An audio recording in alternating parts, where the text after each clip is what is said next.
It is time for the Berkshire Edge on air. You can find the Berkshire Edge at theberkshireedge.com, 24 hours a day, 7 days a week. And on Wednesday mornings, we are joined by both David and Marcy. Good morning.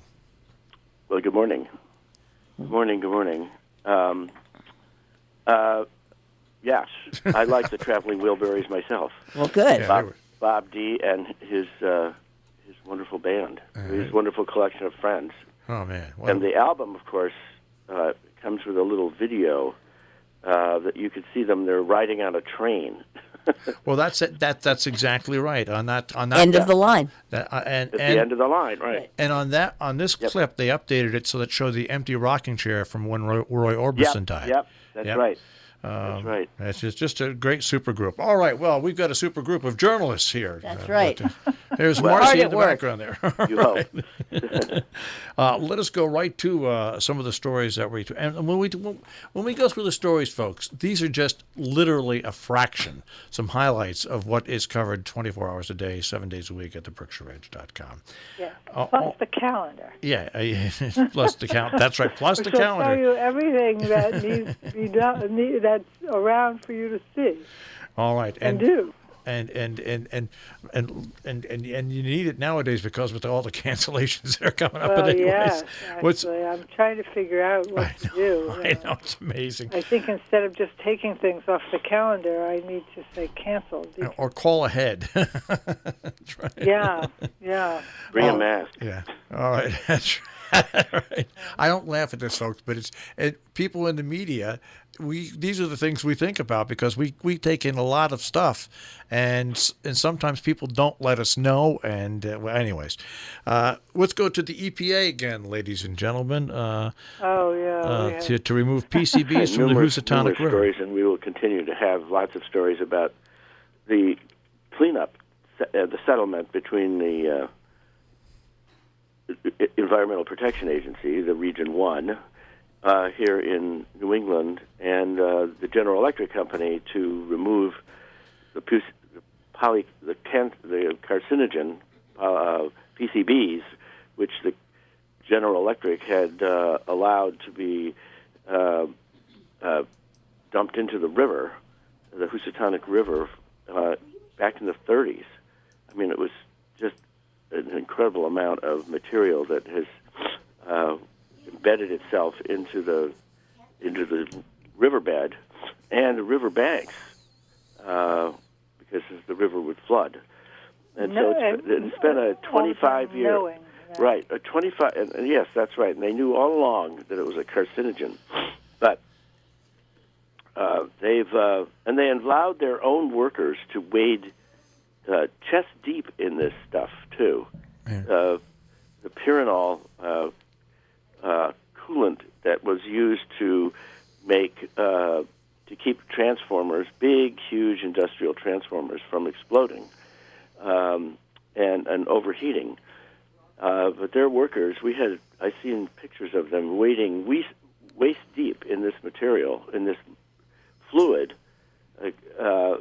Insulating fluid that the company knew was dangerous. But be that as it may, we're trying to get it out of the river and out of the environment. And there's been a settlement between, as I said, the EPA and General Electric to remove it. It's the argument is where to put the PCB saturated sediment and how to deal with that. So we've had numerous stories about it, and they've finally, as our headline says, the parties involved in this have wearily embraced a settlement of a method of trying to restore the river to its to some healthy state. They're going to have the EPA has proposed a quarry in which a quarry that will be lined, and that the PCB sediment will be dumped into this quarry in Lee. And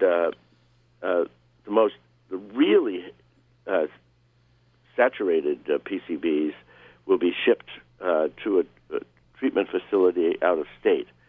But there's a lot of material that would be removed from the river and trucked a few miles upland, and that has brought on lots of protests from people who are saying, "Wait a minute, you're just moving it from one place to another place. It's still here. Yes, and we don't want it here." And the place where it's supposed to be dumped in Lee is only about 1,500 feet from the river. So there's... As the crow flies. Yeah, right. But so there's concern that it will leach. Well, of course back it will. into the river. Sooner or later, it will. I mean, yeah, nothing is nothing. There's nothing is permanent. I mean, unless they hire people 24 hours a day, once a day, to go out and check it all the time, for eternity, to know when can't. I know, and they can't check it because this is going to be a lined dump. I mean, it's going to be, they're going to line the bottom, and then they're going to put this stuff in on top of it, and there's really no way to check that. You can't. You can't dig guarantee down it underneath and see if it's leaching. Well, there is a GE as part of this settlement. GE has agreed to consider alternative methods should they become available, and one of those methods is something called thermal desorption, in which the sediment is heated up, and it is heated to such a temperature that it breaks the polychlorinated, the PCBs, down into components that are not supposedly dangerous, and they've agreed that should that technology be proven to be workable, that they would deploy that too. So, and you've got a second story that we're going to talk about here, and this isn't actually. Before we leave this first story, though, I do want to recommend that we have an environmental lawyer named Mary Douglas, who is in Washington, who used to work for the EPA and, of course, continues to have terrific contacts. And she wrote us a very, very interesting article called "Parties Wearily Embrace Housatonic River Remediation Settlement." We posted it on Sunday, March 8th, if people want to look for it in the news section. But yeah, Mary Douglas is the author, and it is a very interesting article about how the EPA and General Electric finally came to this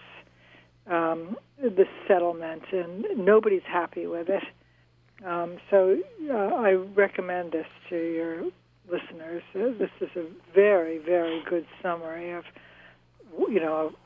how we got to this place, this background. But your second story about the Great Barrington Board of Selectmen are also facing criticism. Some want to schedule a town meeting to vote whether the town should be party to the agreement. And I would think the reasoning behind that if the town is not a party to that agreement and something goes wrong, the town has options available to them. Well, this is it. The environmental activists who are concerned about the effectiveness of this proposed cleanup. There are 5 towns involved in this cleanup, that were party to this agreement, starting in Pittsfield and goes all the way down to Sheffield, which is on the Connecticut line. And by the way, Connecticut itself is not exempt from this contamination because the river goes through it. Yeah, well, I mean, some of the PCBs also pooled that far away. But in any case, environmental activists have suggested, the town of Great Barrington Select Board has suggested that the town, at town meeting, which is coming up in May, vote on whether or not to have the whole town vote on whether or not to accept this kind of settlement proposal. So that's going to be an interesting debate that's going to take place at town meeting.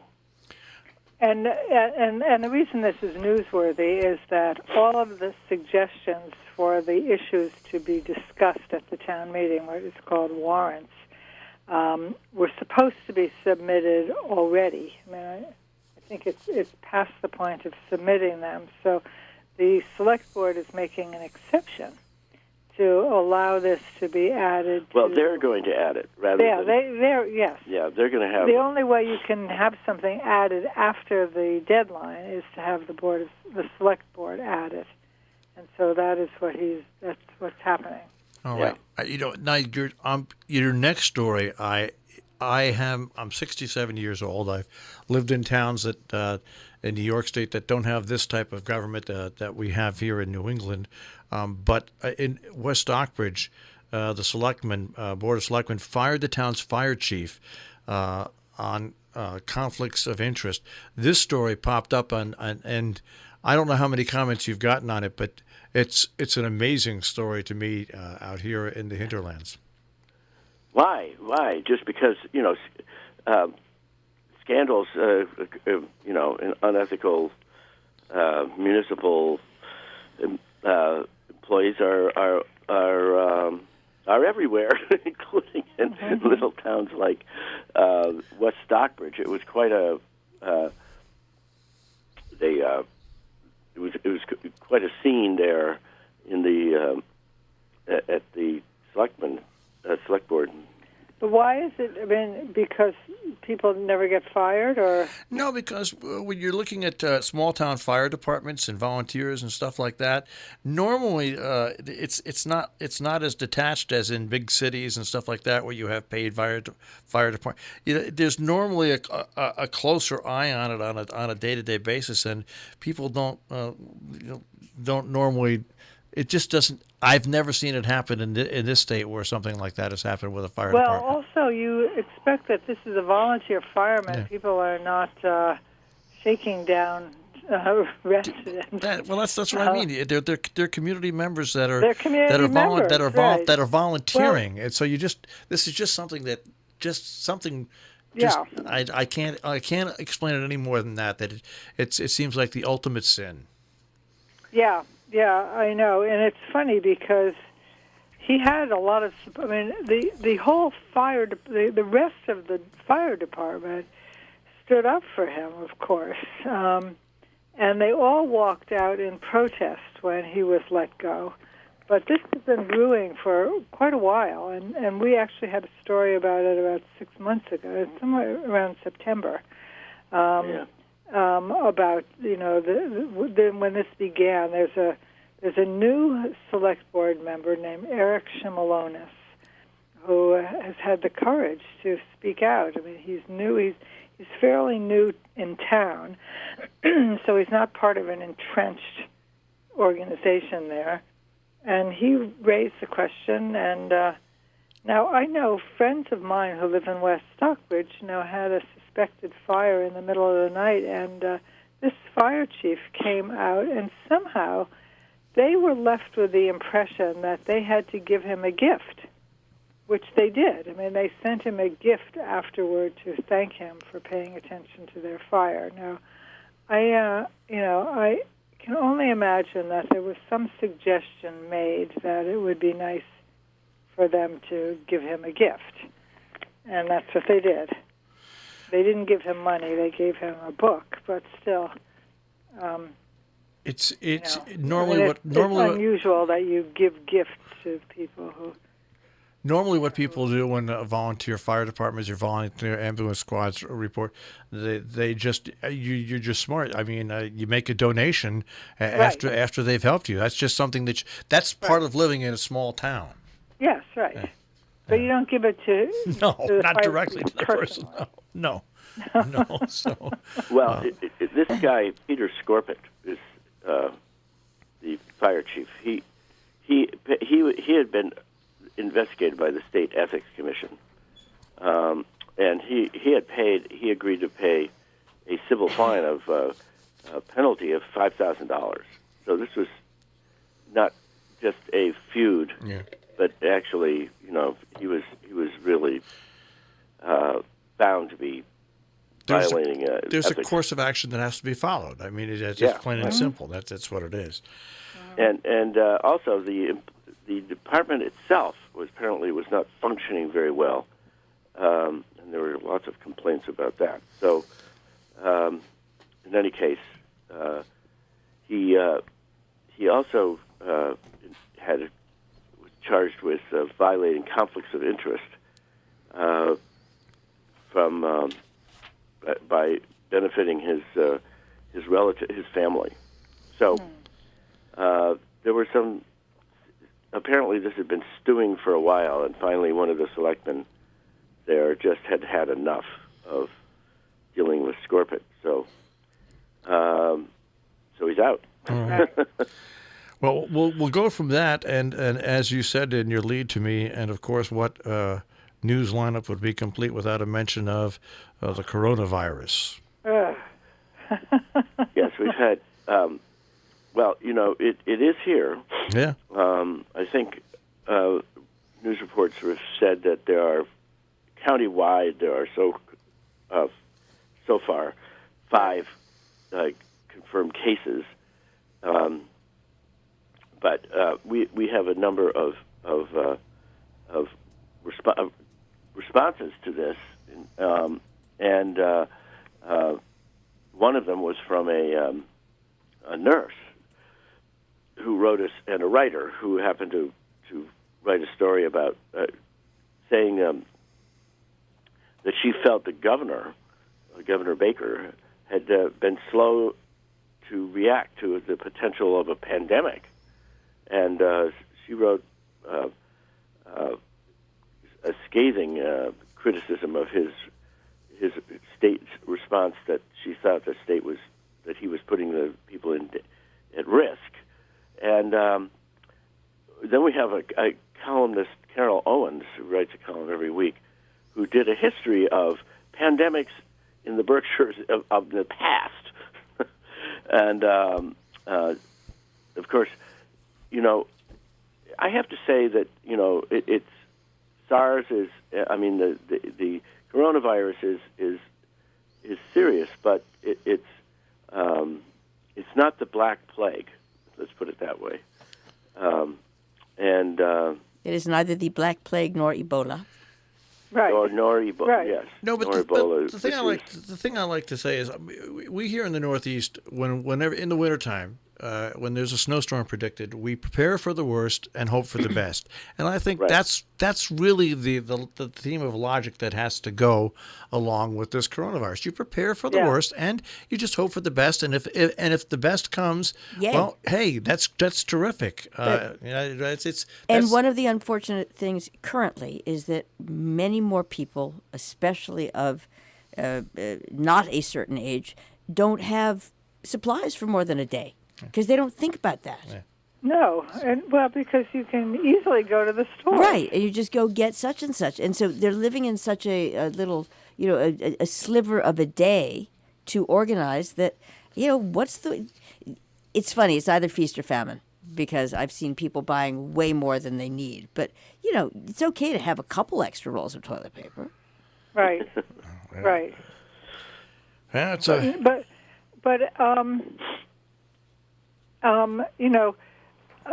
think you cannot buy hand sanitizer anywhere in the Berkshires anymore. You cannot buy rubber gloves anymore. You can't buy the elements that go into making hand sanitizers anymore. And I know that Mario Cuomo, who is not our governor, but he went on the radio the other day and was complaining about price gouging by stores who still had hand sanitizers. And apparently he is having the inmates of the prison make hand sanitizer, which you can make from rubbing alcohol and aloe, neither of which is available anymore in the Berkshires. And he said if the price gouging doesn't stop, then the state is just going to sell its own. He's made or it. give it out.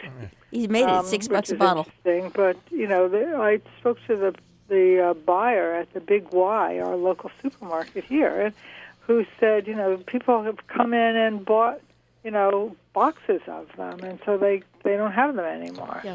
All right, we have about 2 minutes left. So which story would you like to hit on the last two stories? Well, go ahead. Well, we could do both, but let's talk about. The very final one we should just mention is the story about the latest marijuana shop in Great Barrington is unique in that it's women owned. How about that? All right, there we Equal go. opportunity. Is it equal opportunity market? Okay, and the last minute and a half, you want to talk about? But we do have a really nice story from our writer Hannah Van Sickle on a group of women who got together to raise money for underprivileged women and girls, and it's a philanthropic effort, and the way they raise money is that they have these dinners, and they've raised $1,000 so far, and it's a really interesting. And they've raised more than $100,000 over the course of their efforts to help underprivileged women and families. And so it's an interesting.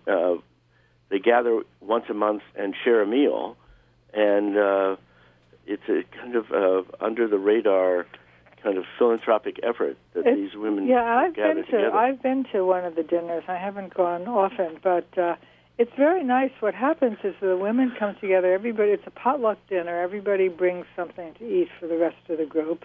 And then there is a presentation about the organization that the money from that evening is going to support.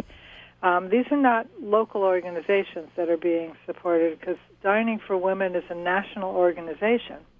And so they are, the local chapter is in sync with the initiative on the national level, so that the money that gets collected gets pooled with money that's collected from all over the country. And a significant amount of money is then donated to this, and it's usually a third world organization devoted to women. Okay. So it's a very interesting organization. It has caught on. I mean, it is slightly under the radar, but a lot of people know about it. And they have 500 members. Yeah. They have there are two other chapters. There's one in Salisbury, for instance, and one in Pittsfield, and they have. So it's quite an active group. All right. We are flat out of time. We're flat out of time. Okay. We've got the network joint coming up. Yes, okay. Goodbye. Goodbye. Thank you very much. We'll talk to you next Thank week. you. Right. Bye. The Berkshire Edge, theberkshireedge.com. On the web, theberkshireedge.com. That's where you can find that.